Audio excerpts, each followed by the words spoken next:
আমরা endometriosis surgery কখন করব? যদি দেখা যায় যদি একটা পারসিস্টেন্ট এন্ডোমেট্রিওটিক সিস্ট যেটা আছে ট্রিটমেন্ট করার পরেও সারছে না, এটা থেকেই যাচ্ছে, সেক্ষেত্রে কিন্তু আমাদের সার্জারি করতে হবে পেশেন্টের যদি পেন থাকে। পেশেন্টের যদি এরকম পেন থাকে, পেশেন্ট পেনের জন্যে ভালোমতো নর্মাল লাইফস্টাইল লিড করতে পারছে না, সেক্ষেত্রে আমাদের সার্জারিতে যেতে হবে।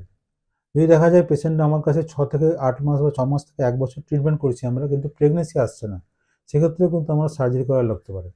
যদি দেখা যায় যে পেশেন্টের থাই এন্ডোমেট্রিয়াসে কোনো ক্যান্সার হওয়ার সম্ভাবনা কিছু থাকে, সেক্ষেত্রে আমাকে সার্জারি করতে হবে। কিছু কিছু ক্ষেত্রে হায়ার কজ যেগুলো বলি, অনেক সময় দেখা যায় ইউরেটার ব্লক হয়ে যায় এন্ডোমেট্রিয়াসিস দিয়ে, ইউরেটাল এন্ডোমেট্রিয়াসিস, সেক্ষেত্রে কিন্তু কিডনি ড্যামেজ হতে পারে, সেক্ষেত্রে আমি এন্ডোমেট্রিয়াস সার্জারি করি।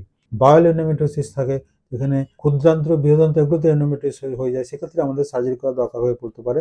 অনেক সময় দেখা যায় পেশেন্টের হয়তো persistent pain during the time of defecation, মানে পায়খানা করার সময় প্রচণ্ড পেন হচ্ছে, সেক্ষেত্রে আমার এন্ডোমেট্রিয়াস সার্জারি করা দরকার পড়তে পারে।